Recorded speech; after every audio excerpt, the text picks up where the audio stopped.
Boa noite novamente, irmãos. Eita, Pai. Eu estou em tempo tão piripaque aqui. Mas vamos lá, vamos falar hoje um pouco sobre a vida de Esther. E, por favor, vou fazer uma pergunta aqui, mas não se acanhe não, tá? É só para a gente saber aqui, mais ou menos. Quantos já leram aqui o livro de Esther? Leram o livro de Esther? Livro bonito, né? O livro de Esther. Se você ainda não leu, eu convido você a ler esse livro que é maravilhoso. E Deus me deu uma explanação nesse livro, mas de ontem para hoje, aliás, 2 dias para cá, Deus trouxe uma luz assim a respeito desse livro que fugiu ao meu entendimento, e é bom quando foge ao nosso entendimento que a gente entende que é o Espírito Santo que está ministrando. Mas para aqueles que não estão muito familiarizados, obrigado, Tony. Pode deixar esse copo aqui também, porque do jeito que eu estou aqui.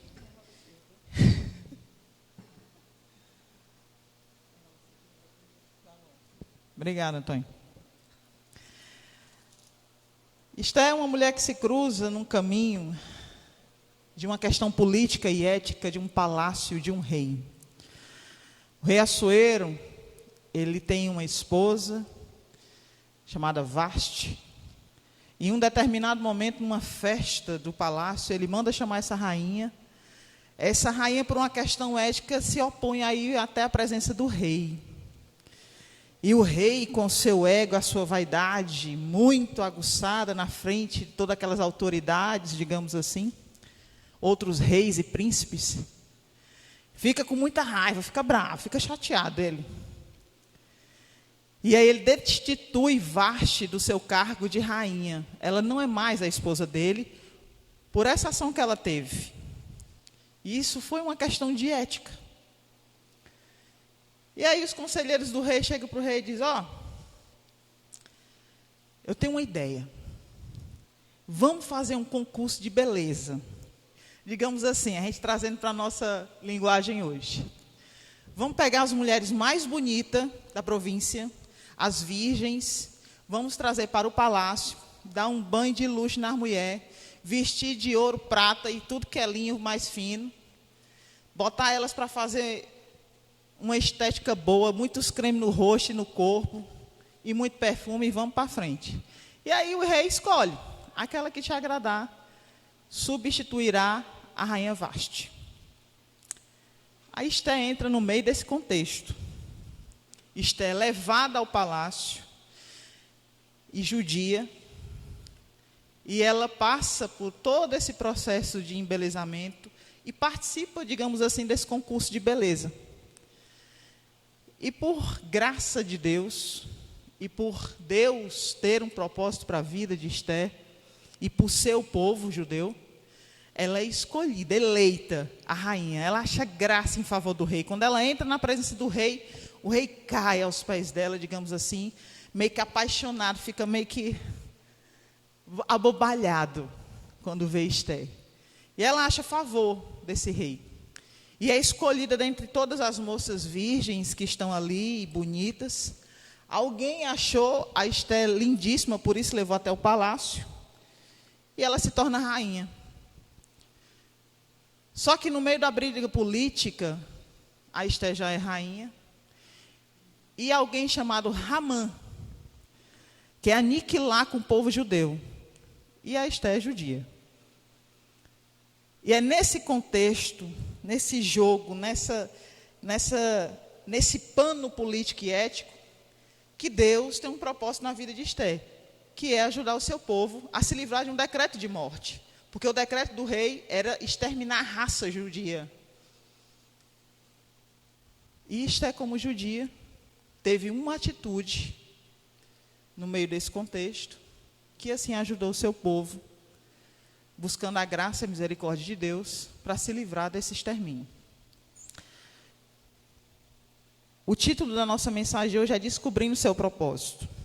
Esther é uma jovem. Como a gente está finalizando o mês da juventude, eu pedi a Deus que desse uma palavra no meio da jovem, mas que nos servisse para aplicação para as nossas vidas. E aí, explicando esse contexto político e ético, esse adentrar da Esther no meio desse pano de fundo, é o que acontece muitas vezes com nós. Eu acredito que Esther, antes de ir para o palácio, tinha planos, sonhos, projetos. Ela já tinha projetado algo, criada pelo seu tio Mordecai.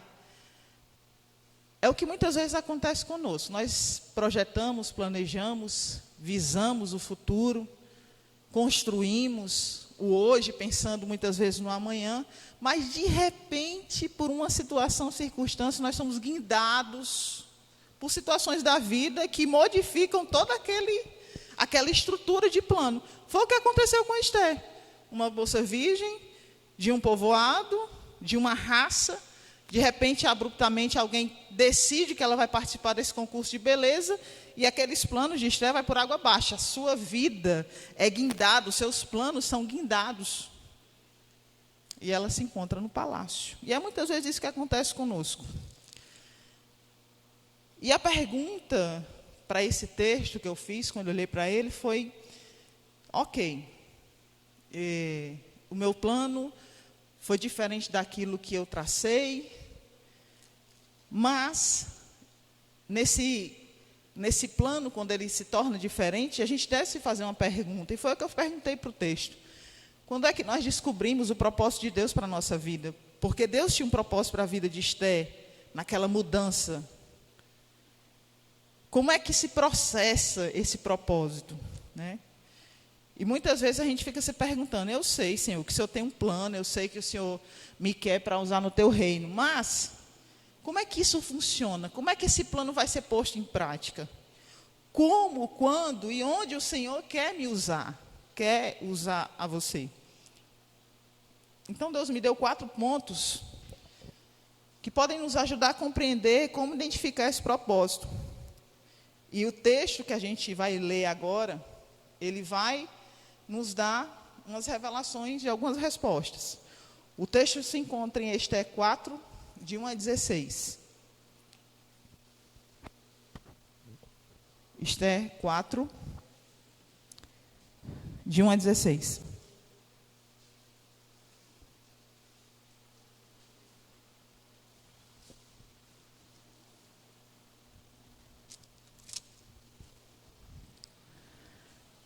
Quando soube Mordecai, que é o seu tio e pai, tudo quanto se havia passado, ele rasgou as suas vestes e se cobriu de pano de saco e de cinza.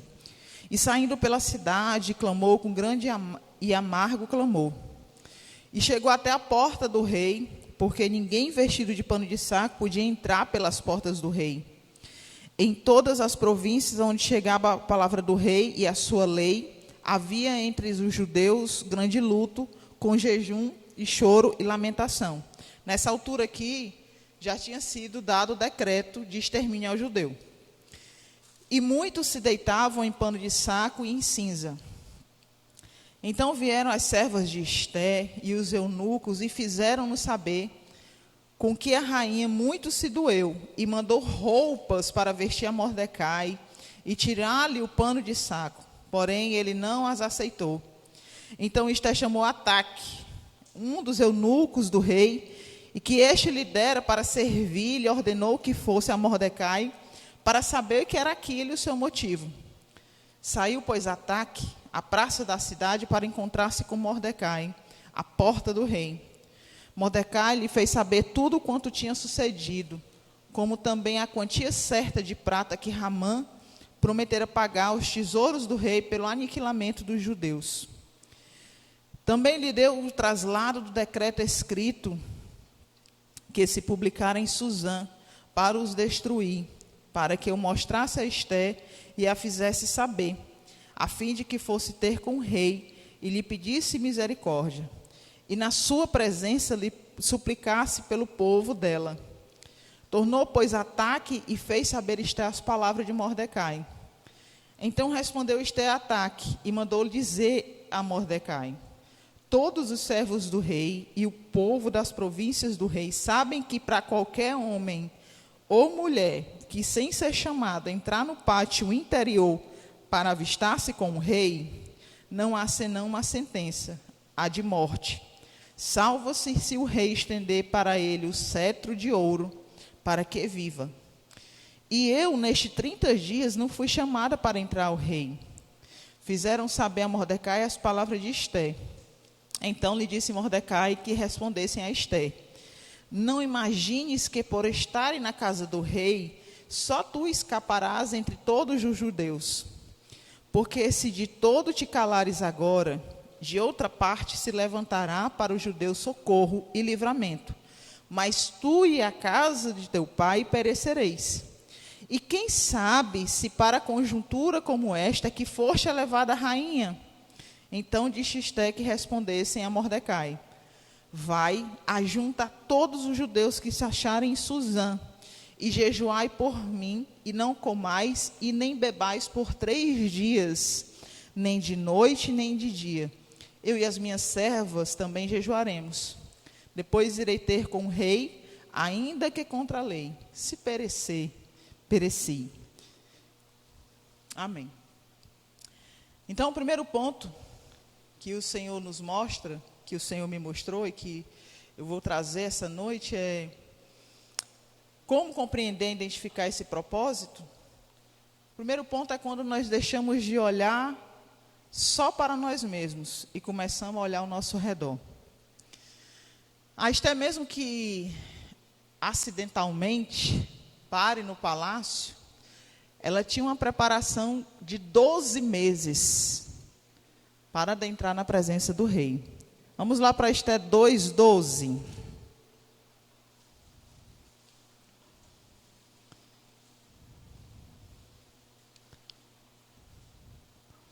E chegando o prazo de cada moça vir ao rei Assuero, depois de tratada segundo as prescrições para as mulheres por 12 meses, porque assim se cumpriu os dias do seu embelezamento, 6 meses com óleo de mirra e 6 meses com especiarias e com os perfumes e ungüentos em uso entre as mulheres. Ester teve um treinamento, né? E fez com que esse tempo de treinamento ela começasse a olhar o contexto que ela foi inserida, a maneira que ela precisava se portar, a forma ética que ela tinha que ser, a rainha que ela tinha que, a função de rainha que ela tinha que exercer. Então, a Ester, ela se encontra nesse, né, em volta disso, e ela mergulha. Ela não tem outra escolha, a não ser se preparar para esse momento. E aí o que acontece é que, em um dado momento, a Ester olha só para si. Né? Ela olha só para si. A gente vai entender isso no decorrer do capítulo 4. E esse olhar para si tirou a visão dela do seu povo judeu. Né? Então, nós só começamos a entender o nosso propósito como cristãos quando os nossos olhos deixam de estar fixados em nós mesmos. A Estela só olha o propósito dela para com o que Deus estava chamando ela para fazer quando ela tirou o olho dela mesma. Quando ela disse: eu vou deixar aqui esse creme para as mãos, para o rosto, e seja lá mais o que for, e vou olhar para o sofrimento do meu povo. Porque o que Deus me falou é que no capítulo 4 ela começa a arranjar um monte de desculpa para não enxergar de fato o que o povo que ela representava como judia ia perecer. E aí o que a gente acontece nos nossos dias é que muitas vezes nós estamos tão atolados em nós mesmos, nos nossos afazeres, nos nossos alvos, ou mesmo com os problemas que nós temos, que nós não começamos a olhar ao nosso redor. E eu passei por isso. E aí a gente deixa de perceber as necessidades. A gente deixa de perceber as oportunidades. A gente deixa de enxergar os ministérios e a chamada divina. Então, eu não vou conseguir identificar o meu propósito se eu não me desprender de mim, desse olhar para mim mesma, e começar a observar o que está ao meu redor, ao que está sendo, o que Deus está fazendo, para onde Ele quer me chamar, para as necessidades que a obra dele tem. Eu não vou conseguir se eu continuar com meus olhos fixos somente em mim. Ah, mas eu tenho muito problema. Não, mas eu estou sem tempo. Não, mas eu não consigo enxergar outra solução. E se nós temos um pensamento de cristianismo que busca e quer negociar as bênçãos de Deus para as nossas vidas, a gente nunca vai experimentar a dimensão do poder de Deus. Nós sempre seremos um cristão razoável. Eu oro, peço, Deus me dá e está tudo ok. E o que eu entendo, principalmente com a vida de Esté, que muda toda uma nação, é que da mesma forma que Deus quis usar Esté para mudar o contexto da nação, da terra, Ele também quer usar a mim e a você para mudar um contexto. Nessa terra, no mundo. E a gente só consegue experimentar dessa dimensão de poder se a gente começar a deixar de olhar só para o nosso umbigo. Para minhas necessidades. E aí o que acontece é que, às vezes, a vida cristã parece que é um processo que a gente entende que é de mágica. Eu escrevi isso aqui, depois eu fiquei refletindo com o que eu escrevi. Eu esfrego uma lâmpada, certo? De um jeito certo, com a minha liturgia cristã. E o gênio da lâmpada, digamos assim, que é o Deus, é obrigado a me dar o que eu estou pedindo para Ele. Só que o que Deus quer é que a gente viva uma verdadeira comunhão. E quando a gente vive essa verdadeira comunhão com Deus, nós vamos descobrir que esse Deus que é amor, que nos sustenta, esse Deus que está preocupado conosco, Ele tem um propósito abençoador para o mundo, para a terra, e é através de mim e de você. Depois eu fiquei me perguntando, e fico me perguntando direto, o que é que Deus quer que eu faça? O que é que Deus quer que a gente avance? Para onde? Aonde quer que Ele quer que eu faça a diferença? Aonde? Só na minha casa? Só com o meu vizinho? Só no meu trabalho? Só na minha faculdade? Eu ainda vou continuar experimentando aquela coisa do meu reininho.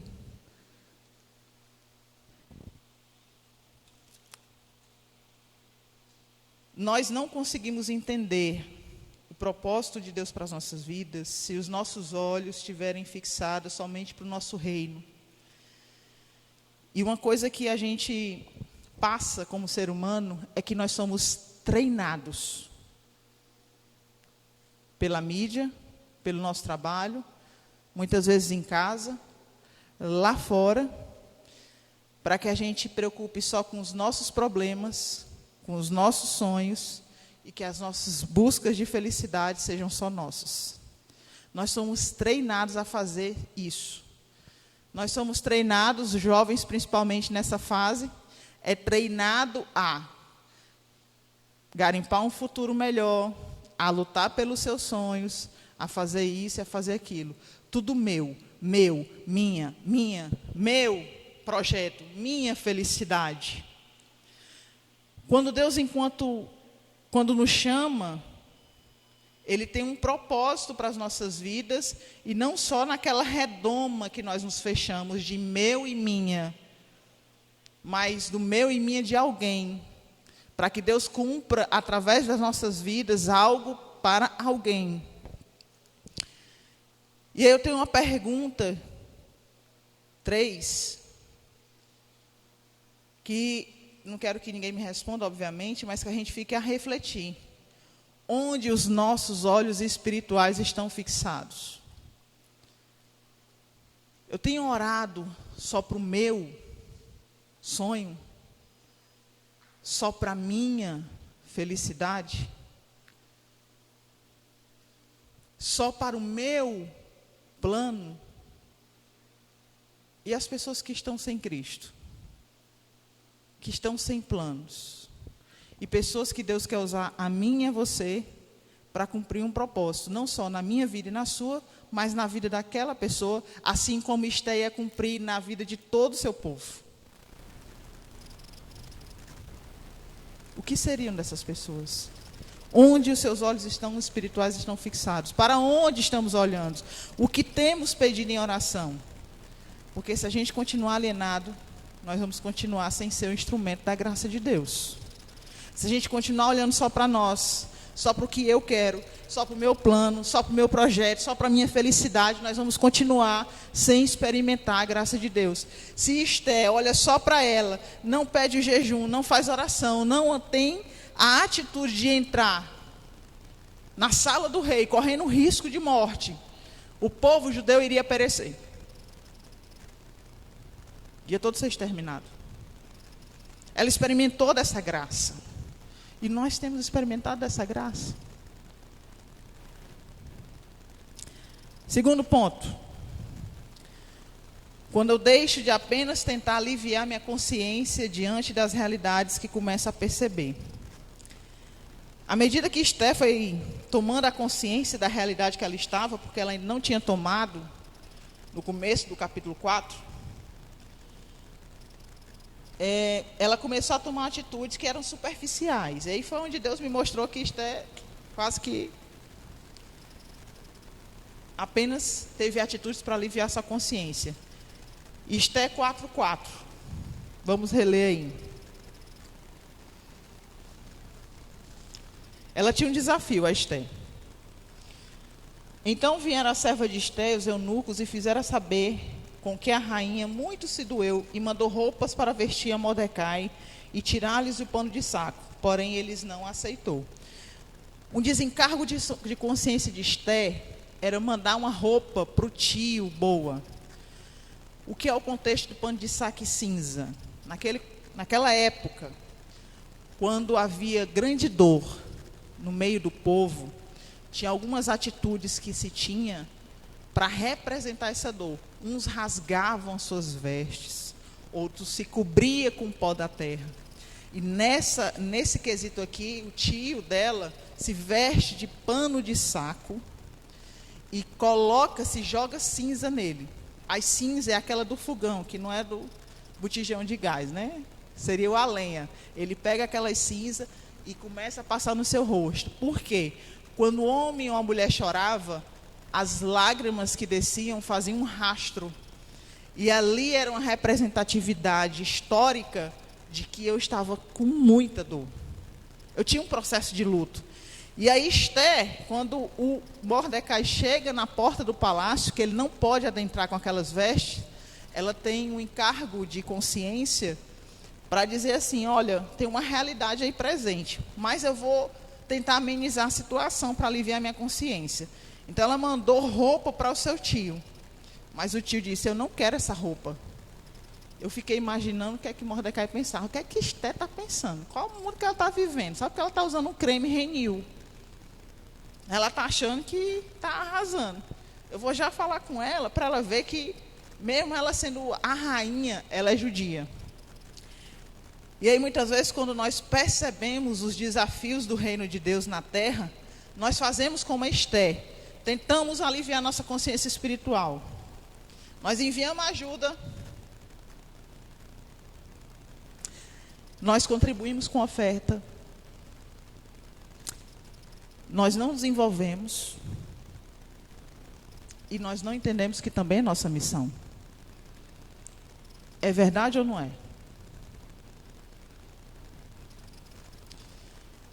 Quando o pastor Cirino falou para Caim que aqui tinha 60 missionários, eu achei aquilo espetacular. Porque ainda não foi aberto os olhos desses missionários. Mas nós mandamos a oferta, não mandamos ou não mandamos? Mandamos. A gente manda ajuda ou não manda para os missionários? Manda? Responde. Manda? Manda. Mas a gente se envolve no campo missionário? A gente entende que também é a nossa missão? Entende. Mas a gente não dá a cara, o pé. Não vai de porta em porta, Não vai.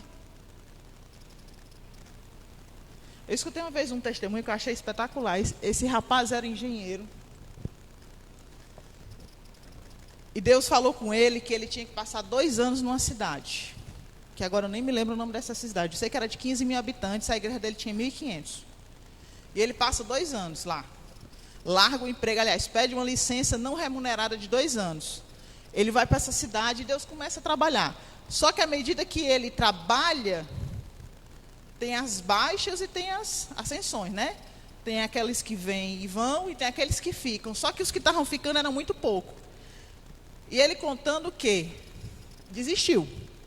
Disse para Deus, o Senhor me chamou para cá, essa igreja não vai crescer, larguei meu trabalho, meu bom salário, vou fazer o seguinte, vou voltar para o meu trabalho, que ganho bem, vou mandar uma ajuda para um missionário. E assim ele fez, chamou um missionário muito bom para a cidade, e a igreja fez, sabe o quê? Fechou as portas, sabe por quê? Porque Deus não queria o missionário, Deus queria ele. E aí ele contando que volta para aquela cidade, de 15 mil habitantes, pequenininha. Deus começa a fazer, larga o emprego, não pede mais licença, ele largou o emprego dele, que era muito bom, de chefia, e vai cumprir aquilo que Deus chamou ele para fazer. E ele conta que hoje tem um trenzinho, não sei se vocês se lembram do trenzinho que tinha o negócio da Mônica, que saía pela cidade. Eu sou dessa época. E ele disse que esse trenzinho é um trenzinho missionário. E ele conta que esse trenzinho sai pegando todas as crianças daquela cidade para aquelas crianças ir para a escola bíblica dominical. Famílias dessas crianças foram alcançadas. E ele começa a contar o que Deus tem feito. Que a igreja é de ponta a ponta, igual essa daqui, de um quarteirão a outro. Salas, e Deus tem mandado tijolos para construir mais. E Deus tem...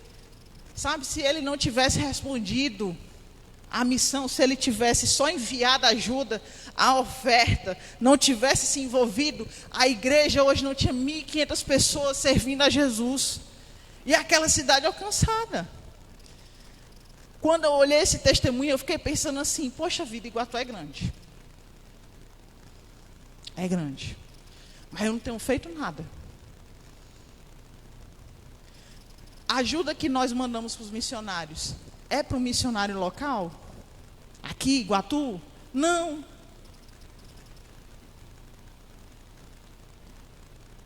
E se nós entendemos que nós temos um propósito diante de Deus, e Ele tem um propósito para nós, a missão é aqui, é agora.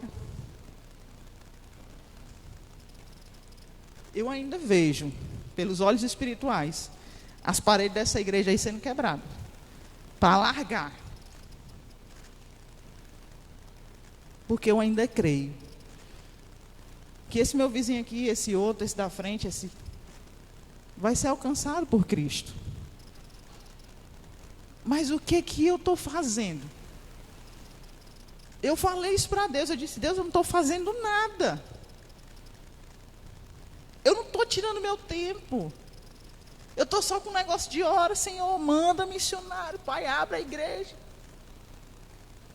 Só estou isso. Mas eu não estou me envolvendo. Eu mando só a oferta. E Deus quer que eu e você tenhamos uma atitude para cumprir, para entender o que é graça, para ser instrumento do poder dele aqui nesse lugar. Porque se ele quiser, ele abre qualquer porta. Ele usa quem ele quer. Mas ele precisa de disposição. E aí a outra desculpa que Esté arranjou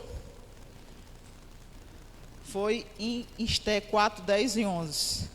Vamos reler aí esse texto.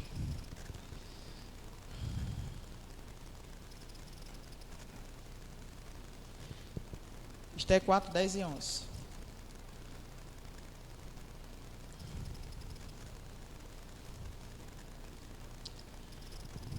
Então respondeu Esté a Ataque, o eunuco, né? E mandou a dizer a Mordecai: todos os servos do rei, o povo das províncias do rei, sabem que, para qualquer homem ou mulher que, sem ser chamado, entrar no pátio interior para avistar-se com o rei, não há senão uma sentença de morte, salvo se o rei estender a ele o cetro de ouro para que viva. E eu, nestes 30 dias, não fui chamada para entrar ao rei. Ou seja, ela mandou um recado para o tio dela, dizendo assim, olha, meu tio, já tem 30 dias que eu não entro na presença do rei. Porque naquela época, tinha que ser chamado, tinha que ser anunciada a presença. Ou Deus chamar, ou o rei chamava, ou era anunciada a presença e o rei permitia que entrasse na presença dele. E fazia 30 dias que Esther não estava. Quando o tio dela relata o que é que está acontecendo, ela diz, olha, eu já estou há 30 dias sem ver o rei. E todo mundo sabe que se eu entrar lá, eu vou morrer na hora. Ela inventa uma desculpa. Ela não queria se envolver ainda, porque a posição dela não permitia. Porque o código ético não deixava. As atitudes de alívio de consciência não produzem frutos para o reino. Talvez até ajude, mas Deus quer que ver também eu e você, cada um de nós produzindo os frutos. O terceiro ponto é quando olhamos para o plano de Deus em nossas vidas, o que ajuda a gente enxergar esse propósito. E aí está em Esther 4, 13 e 14. O tio dela dá um intimato. Diz assim, então lhe disse Mordecai que respondesse a Esther, não imagine tu que por estares na casa do rei, só tu escaparás entre todos os judeus. Porque se todos se calares agora, de outra parte ele se levantará para os judeus um socorro e livramento. Mas tu e a tua casa, do teu pai, vai perecer. E quem sabe que por conjuntura como esta é que tu foste elevada rainha. Ou seja, nesses versículos aqui, ele dá um intimato a Esther. Ó, tu está me dando desculpa, me deu já uma roupa, disse que não podia entrar na presença do rei, mas olha, quem sabe se porque tu estás aqui, esse plano de Deus não seja para um propósito, que é salvar o teu povo. E aí ele faz uma pergunta, por que Deus fez Esther rainha? Eu fiz essa pergunta para o texto. A pergunta que eu faço para nós hoje. Para que Deus te fez quem você é hoje? Vocês já se perguntaram isso? Para que foi que Deus te fez para quem você é hoje? Qual é o plano dele com isto?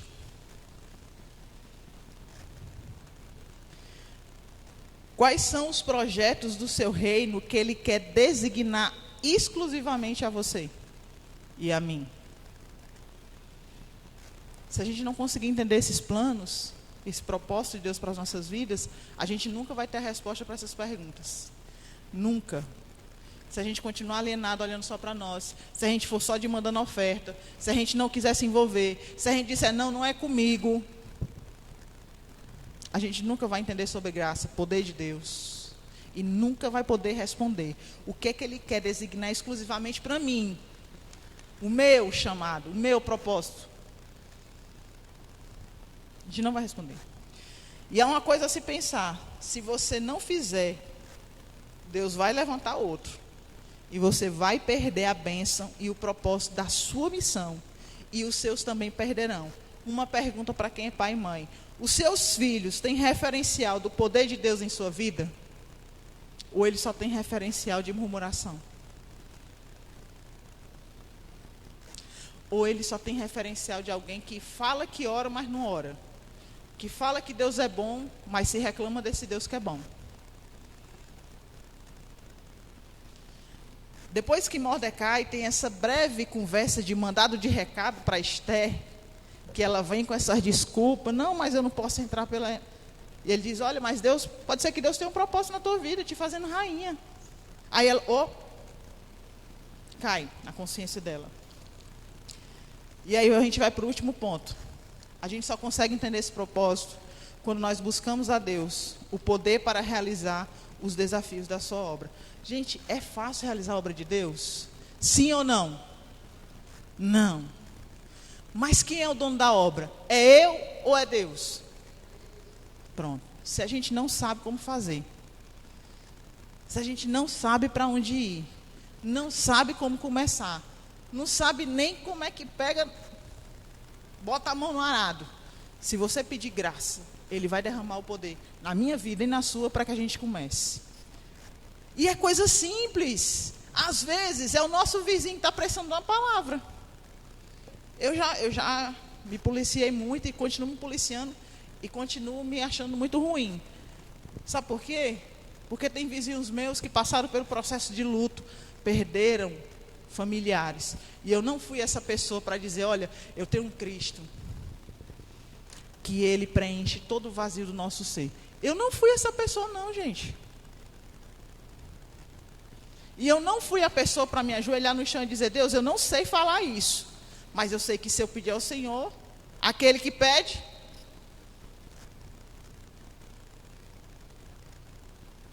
mas a gente não pede. Sabe por que a gente não pede? Porque a gente só quer no nosso conforto. E a obra de Deus, a graça, o poder dele, não se manifesta em superabundância. É tijolo por tijolo. Eu tenho aprendido que é ali, ó. É garimpando. Ele dá um pouquinho aqui. Viu que você está afim? Mais um pouquinho. Mais um pouquinho. É assim. Ele não vai pegar você e dizer, olha, estou te tacando aí 1000 tijolos para tu abrir uma congregação, já tem 20 pessoas. Não. Ele quer que você saia da sua casa, ele saia do seu conforto, que fale para o seu vizinho, olha, tem um Cristo que ama você, que derramou numa cruz o sangue inteiro, só pela sua vida. É assim. Mas é fácil fazer isso? Não. É não. Não é fácil não, sabe por quê? Porque se fosse fácil eu já estava aí, fazendo. Não é fácil. Mas o que Deus me falou aqui nesse texto é que, se você me pedir, eu vou fazer. Eu quero derramar poder, eu quero derramar minha graça, mas você precisa pedir. Sabe quando você está assim no seu trabalho, na sua faculdade, seja lá onde for, e chega alguém que você sente que está precisando da palavra de Deus, mas você não fala. Já aconteceu isso com vocês? Já aconteceu isso comigo direto. Mas Deus quer me usar ali, é ou não é? Mas eu me calo. E ali começa. É um relacionamento daquele. Foi porque você falou para uma pessoa que tem Cristo, que salva. Para alguém que necessitou, que começa ali. Eu quero saber mais como é esse Cristo. Esse Deus que tu serve, eu quero conhecer mais. E aí começa. E aí Deus vai fazendo. Não é pela minha força, nem pela sua, mas pelo convencimento do Espírito Santo. Se você buscar, se aí você buscar Ele, Ele vai nos instruir. Ele vai nos instruir. E aí quando a gente descobre que Deus pode realizar um poder sobre as nossas vidas, nos desafios da sua obra, a gente faz igual como Esther fez, para finalizar aqui a nossa meditação. Em 4:15-16 ela diz, olha, povo, que jejue e ore por 3 dias, não coma nem beba, que assim eu também farei. Aí eu vou entrar na presença do rei, mesmo sem ser chamada. Se eu morrer, ó, morri, mas eu fui. E ela jejua juntamente com seu povo. O decreto não é revogado, depois vai falar nos textos posteriores. Mas os judeus têm a oportunidade de se defender. E aquele que tramou contra o povo judeu é enforcado. Mas ela experimentou, mesmo se fosse perecer, do poder e da graça de Deus. E entendeu, naquele momento que ela faz isso, o propósito dele para a sua vida. Vamos orar. Pai Deus, em nome de Jesus, nós queremos te agradecer, Pai. E queremos te pedir que o Senhor nos mostre qual o teu propósito para as nossas vidas. Deus, se os nossos olhos espirituais não estão conseguindo enxergar qual a tua vontade, qual a tua missão para a minha vida, para a vida dos meus irmãos, Deus, Pai, em nome de Jesus, que nessa noite, que hoje, que a partir de agora, o Senhor desvende os nossos olhos para que nós possamos enxergar o que o Senhor quer que a gente faça, aonde nós estivermos, com nas nossas profissões.